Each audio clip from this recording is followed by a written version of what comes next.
ಎಸಿನು ವಿಜಯಾನಂದ ಕಾಶಪ್ಪ ಬೆಂಬಲಿಗರ ರಾಜಭವನ ಚಲೋ ಸಚಿವ ಸ್ಥಾನಕ್ಕೆ ಆಗ್ರಹಿಸಿ ಬೆಂಬಲಿಗರ ರಾಜಭವನ ಚಲೋ ಸದ್ಯಕ್ಕೆ ವಿಜಯಾನಂದ ಕಾಶಪ್ಪನವರ ಬೆಂಬಲಿಗರು ರಾಜಭವನ ಚಲೋ ಸಚಿವ ಸ್ಥಾನಕ್ಕೆ ಆಗ್ರಹಿಸಿ ಬೆಂಬಲಿಗರ ರಾಜಭವನ ಚಲೋ ವಿಜಯಾನಂದ ಕಾಶ್ಯಪ್ ಪರ ಬೆಂಬಲಿಗರು ಭಾರಿ ಆಕ್ರೋಶವನ್ನು ವ್ಯಕ್ತಪಡಿಸ್ತಾ ಇದ್ದಾರೆ. ಲೋಕಭವನದ ಬಳಿ ಕಾರ್ಯಕರ್ತರು ಭಾರೀ ಹೈ ಡ್ರಾಮಾ ಮಾಡಿದ್ದಾರೆ. ರಾಜಭವನದತ್ತ ನುಗ್ಗಲು ಕಾರ್ಯಕರ್ತರು ಯತ್ನ ಮಾಡಿದ್ದಾರೆ. ಪ್ರತಿಭಟನಾಕಾರರನ್ನ ಪೊಲೀಸರು ತಡೆ ಹಿಡಿದಿದ್ದಾರೆ. ಪೊಲೀಸರು ಬೆಂಬಲಿಗರ ನಡುವೆ ತಳ್ಳಾಟ ನೂಕಾಟ ಕೂಡ ಈ ಒಂದು ಸಂದರ್ಭದಲ್ಲಿ ನಡೆದಿದೆ. ಸಚಿವ ಸ್ಥಾನ ನೀಡುವಂತೆ ಘೋಷಣೆಯನ್ನು ಕೂಡ ಕಾರ್ಯಕರ್ತರು ಕೂಗಿದ್ದಾರೆ.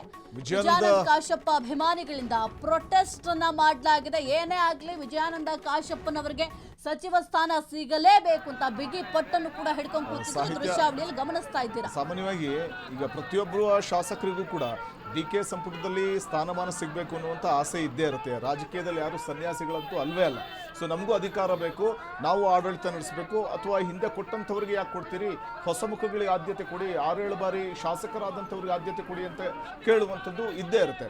ಅದರ ಜೊತೆಗೆ ತಮ್ಮ ನಾಯಕರ ಪರವಾಗಿ ಅವರ ಬೆಂಬಲಿಗರು ಕೇಳೋದು ಕೂಡ ಸಹಜವಾದಂಥ ಒಂದು ಪ್ರಕ್ರಿಯೆ. ಇಲ್ಲೂ ಕೂಡ ವಿಜಯಾನಂದ ಕಾಶಪ್ಪನವ್ರಿಗೆ ಅವಕಾಶ ಮಾಡಿಕೊಡಿ ಅಂತ ಕೇಳೋದ್ರಲ್ಲಿ ತಪ್ಪೇನೂ ಇಲ್ಲ. ಆದರೆ ಈ ರೀತಿ ಬಂದು ಹೈಡ್ರಾಮಾ ಸೃಷ್ಟಿ ಮಾಡೋದು ಲೋಕಭವನದ ಬಳಿ, ಸೊ ಇದು ತಪ್ಪು.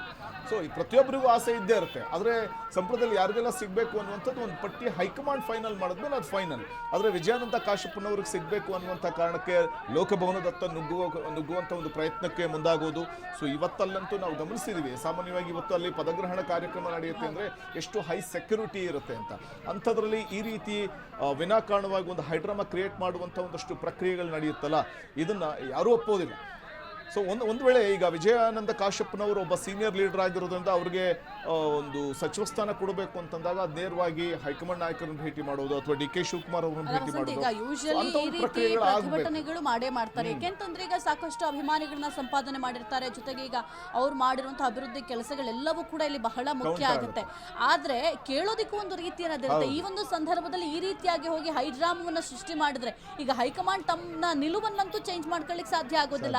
ಯಾಕಂದ್ರೆ ಆಲ್ರೆಡಿ ಈಗ ಮೊದಲ ಪಟ್ಟಿಯಲ್ಲಿ ಯಾರಿಗೆಲ್ಲ ಸ್ಥಾನ ಕೊಡಬೇಕು ಅನ್ನೋ ಪಟ್ಟಿಯನ್ನು ರಿಲೀಸ್ ಮಾಡಿದೆ. ಆದರೆ ಈ ಒಂದು ಸಂದರ್ಭದಲ್ಲಿ ಈ ರೀತಿಯ ಹೈ ಡ್ರಾಮಾ ಸೃಷ್ಟಿಯಾಗಿದೆ. ಈ ಒಂದು ಸಂದರ್ಭದಲ್ಲಿ ಪೊಲೀಸರು ಮತ್ತೆ ಪ್ರತಿಭಟನಾಕಾರರ ನಡುವೆ ತಳ್ಳಾಟ ನೂಕಾಟ ಕೂಡ ಆಗಿದೆ. ವಸಂತ ದೃಶ್ಯಾವಳಿಯಲ್ಲಿ ಗಮನಿಸ್ತಾ ಇದ್ದೀರಾ.